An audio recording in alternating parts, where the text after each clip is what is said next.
Sermão para a Ascensão do Senhor, por São Vicente Ferrer. Narração de Ricardo Pérez Bueno. Atos dos Apóstolos 1, 9 a 11. E tendo dito isto, elevou-se à vista deles, e uma nuvem o ocultou aos seus olhos. E como estivessem olhando para o céu, quando ele ia subindo, eis que se apresentaram junto deles 2 personagens vestidos de branco, os quais lhes disseram: Homens da Galileia, por que estáis aí parados a olhar para o céu? Esse Jesus, que separando-se de vós foi arrebatado ao céu, virá do mesmo modo que o vistes ir para o céu. Elevou-se à vista deles. Atos 1, 9. Este texto se encontra nos Atos dos Apóstolos, capítulo 1, e é oferecido na epístola de hoje. Hoje é a solenidade da maravilhosa ascensão de nosso Senhor Jesus Cristo, que, tendo completado a obra de nossa redenção, ascendeu deste mundo ao céu abertamente diante da Virgem Maria, dos apóstolos e discípulos. Nosso sermão será sobre esta bem-aventurada ascensão. Mas, primeiro, saudemos a Virgem Maria. Ave Maria, gratia plena Dominus tecum, benedicta tu in mulieribus, et benedictus fructus ventris tui, Iesus. Sancta Maria Mater Dei, ora pro nobis peccatoribus, nunc et in hora mortis nostre. Amém. Para a declaração fundamental deste texto e introdução do material, deve-se saber que nosso Senhor Jesus Cristo, na vida que teve neste mundo, observou tal ordem e maneira de viver em suas obras, que algumas obras ele escolheu fazer secretamente e escondido, outras pública e abertamente, e isso por 2 razões. Primeiro, para nossa instrução, a fim de que possamos fazer nossas obras boas em segredo e fugir da vanglória. Quando um homem esconde seu tesouro, assim as boas obras devem ser escondidas. Autoridade. Guardai-vos de fazer as vossas obras boas diante dos homens com o fim de serdes vistos por eles. De outra sorte não sereis remunerados por vosso Pai que está nos céus.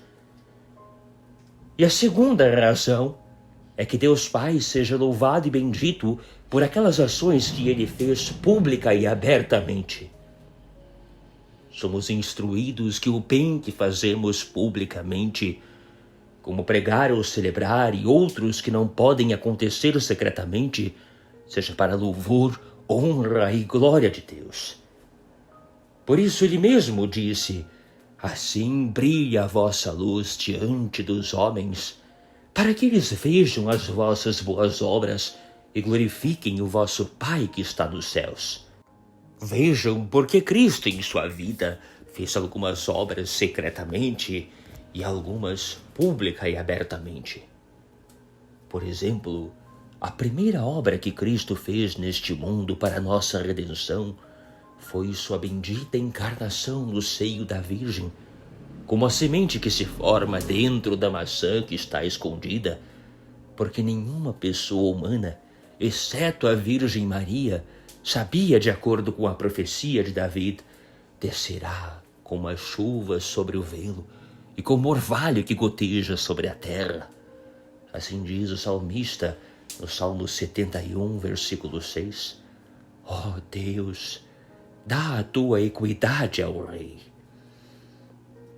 A segunda obra foi o seu nascimento, e este foi público e manifesto, porque Cristo quis nascer numa vila para que todos o vissem. Os anjos cantaram no ar e os animais o adoraram na manjedoura. A estrela guiou os reis imediatamente, e à noite pareceu dia, segundo a profecia, este povo que andava nas trevas viu uma grande luz. Aos que habitavam na região da sombra da morte, nasceu-lhes o dia.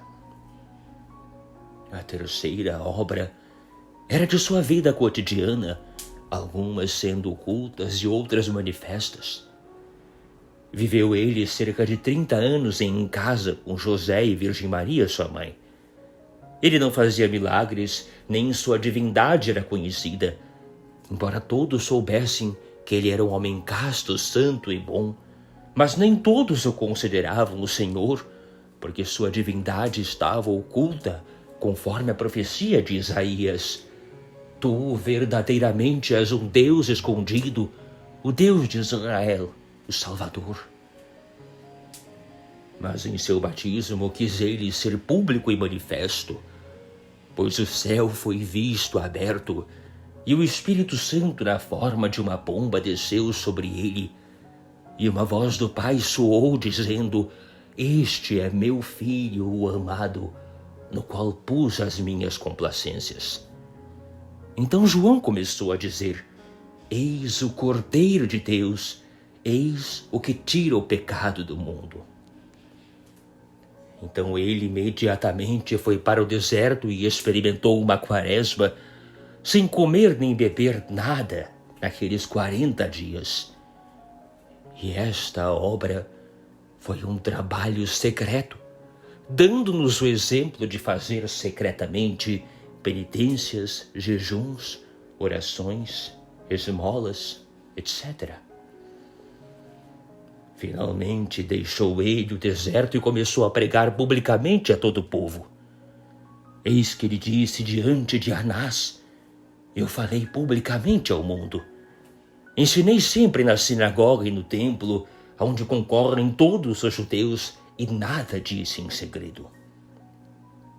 Outra obra estava escondida, a saber, a sua transfiguração, na qual ele revelou sua divindade. Isso queria ele manter em segredo, porque nenhum dos discípulos estava lá, salvo Pedro, Tiago e João, a quem ele ordenou: Não digais a ninguém o que vistes, até que o Filho do Homem ressuscite dos mortos. Outra obra quis ele tornar pública, a saber, a operação de milagres, a cura de enfermos, a ressurreição de mortos. Portanto, ele mesmo disse: Estas mesmas obras que eu faço dão testemunho de mim. Outra obra oculta era o sacramento do altar, sobre o que ele disse: Porque a minha carne é verdadeiramente comida e o meu sangue é verdadeiramente bebida. Mas sua dolorosa paixão foi uma obra pública, de acordo com a profecia, falando na pessoa de Cristo. Ó vós todos que passais pelo caminho, atendei e vede se há dor semelhante à minha dor. Outra obra oculta foi a sua gloriosa ressurreição, porque nem a Virgem Maria nem os outros o viram ressuscitar. Mas imediatamente se seguiu uma obra pública e manifesta, a saber, sua gloriosa ascensão, porque a Virgem Maria e 70 discípulos, os apóstolos e as santas mulheres, ao todo eram cerca de 120, e todos o viram ascender. Portanto, disse ele: Vou para aquele que me enviou, e nenhum de vós me pergunta: Para onde vais?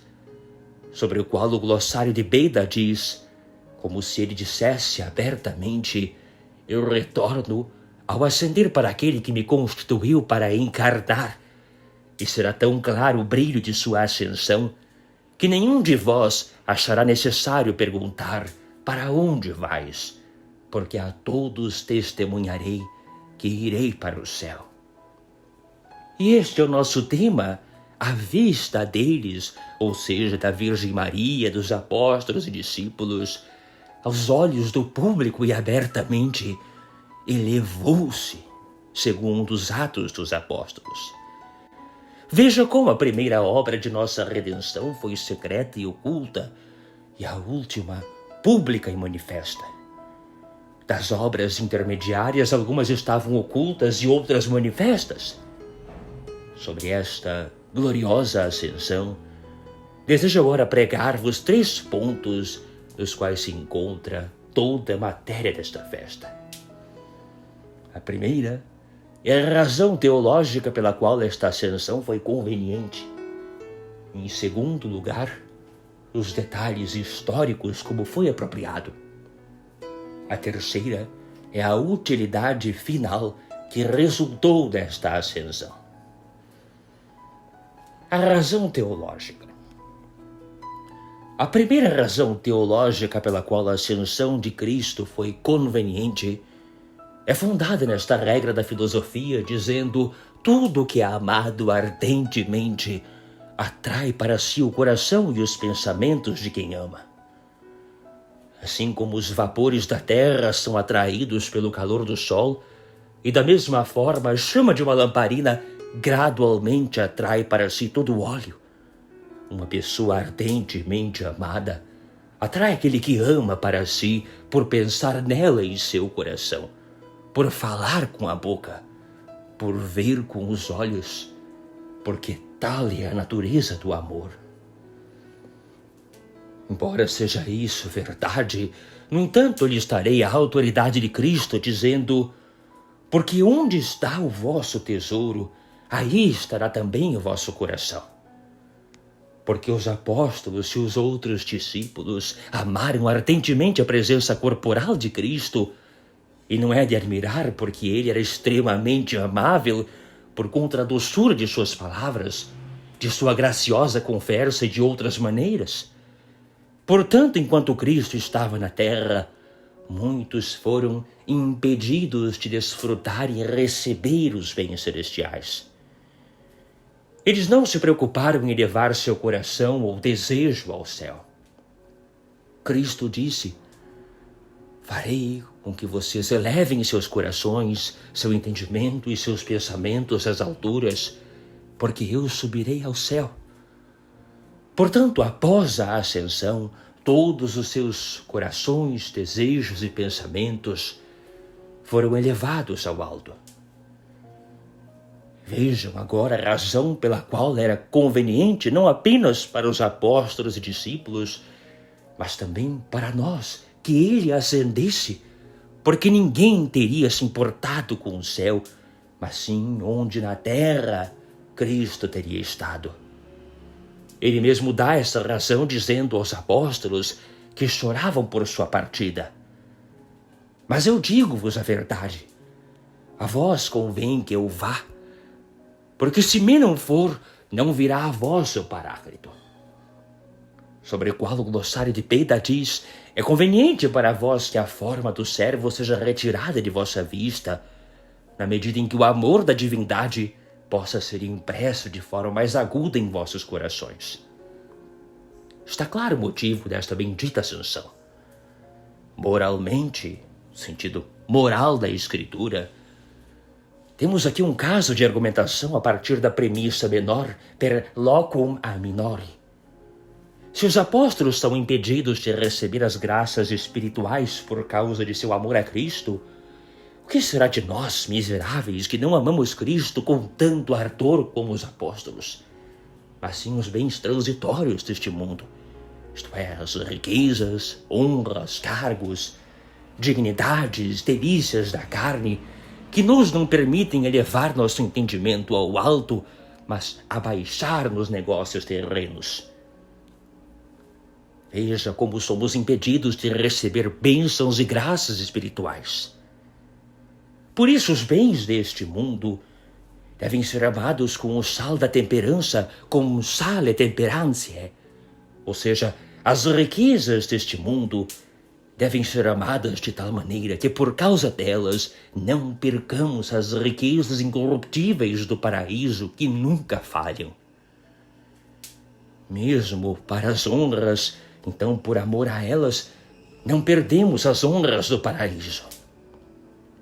Oh, que honra estar na companhia dos santos anjos e arcanjos e demais coros angélicos e estar com os patriarcas. O mesmo para ofícios e dignidades. O mesmo para as delícias deste mundo, para que das delícias das feras não percamos as delícias e honras e deleites dos anjos e santos. Se vocês têm uma boa esposa, ou se uma mulher tem um bom marido, devem amá-los com moderação, para que por amor a eles, o amor de Deus em seus corações não seja diminuído. O mesmo para o amor das crianças e assim de todo o resto. Autoridade. Não ameis o mundo, supre demais, nem as coisas do mundo, porque tudo o que há no mundo é concupiscência da carne. Veja aqui o pecado da luxúria e concupiscência dos olhos. Veja aqui o pecado da avareza e soberba da vida. Veja aqui o pecado do orgulho que vem das honras, ofícios, etc. Detalhes históricos. Quanto ao segundo ponto, ou seja, os detalhes históricos, como a ascensão se encaixa? Sabemos a razão pela qual ele ascendeu e veremos agora como ele ascendeu. Após a ressurreição, ele não desejava subir ao céu imediatamente, mas desejava permanecer no mundo por 40 dias para que pudesse provar sua ressurreição por muitos argumentos, instruir e ensinar os apóstolos. E no 40º dia após sua ressurreição, desejou ele subir aos céus. Por isso hoje apareceu ele 2 vezes aos apóstolos. Da primeira aparição fala o Evangelho, da segunda a epístola de hoje. Jesus apareceu aos 11 apóstolos quando estavam à mesa, cumprimentando-os com seu modo habitual e dizendo: a paz seja convosco. E disse-lhes que hoje desejava subir ao céu, pelo qual completou toda a obra da nossa redenção. Ouvindo isso, começaram os apóstolos a chorar. E Cristo disse: se vós me amasseis, certamente havíeis de folgar de ir eu para o Pai. Senhor, nós nos alegramos com tua honra, mas estamos tristes porque nos deixa órfãos. Por causa de nossa tristeza, não podemos comer. Então, por amor deles, Cristo comeu para que eles pudessem comer. E estando à mesa com eles, ordenou-lhes que não afastassem de Jerusalém, mas que esperassem a promessa do Pai. Todos se levantaram da mesa e saíram em procissão para o Monte das Oliveiras, conforme o que Jesus dissera. Esta é a razão pela qual esta procissão é realizada em muitos lugares. Quando eles chegaram ao monte, Cristo apareceu visivelmente para eles, saudou sua mãe e todos os outros, dizendo que desejava subir ao céu para o Pai. A Virgem Maria, que sentiu a presença dos santos que deveriam ascender com Cristo, disse ao seu filho com lágrimas que se ele quisesse, ela subiria com ele. Cristo, enxugando-lhes as lágrimas, disse: Mãe bendita, você permanecerá em meu lugar. Você há de confortar meus apóstolos. E por causa da sabedoria que lhe darei, destruirá as heresias que surgirem. Por isso é dito da Virgem Maria: alegrai-vos, ó Virgem Maria, porque só vós haveis destruído as heresias em todo o mundo. E pediram os apóstolos que pudessem subir com ele para que os não deixasse órfãos. Ele disse: e depois ensinai todas as gentes, batizando-as em nome do Pai, e do Filho, e do Espírito Santo, ensinando-as a observar todas as coisas que vos mandei. Não vos deixarei órfãos, e eis que estou convosco, isto é, no sacramento do altar, todos os dias, até a consumação dos séculos. Finalmente, Maria Madalena disse a ele: Ó Senhor, eu era uma grande baronesa e agora sou uma pobre. Portanto, por favor, posso subir com você? E disse-lhe Cristo: Você será a companheira de minha mãe.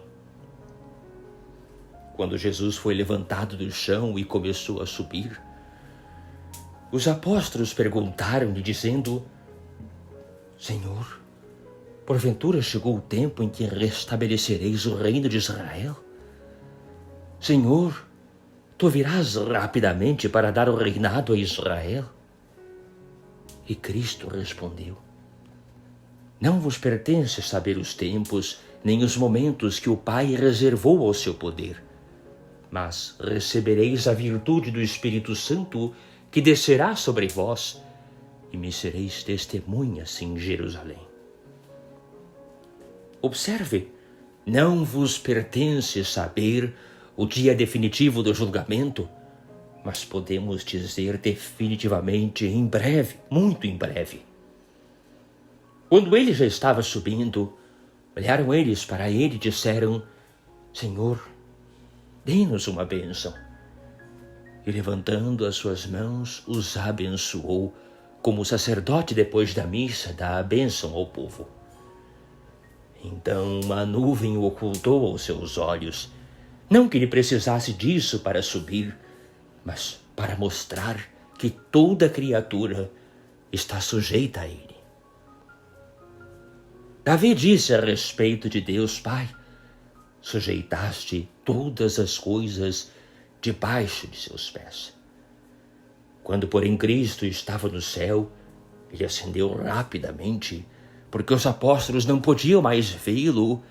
Ele enviou 2 anjos aos apóstolos, ainda olhando para o céu, que lhes disseram: Homens da Galileia, por que estáis aí parados olhando para o céu?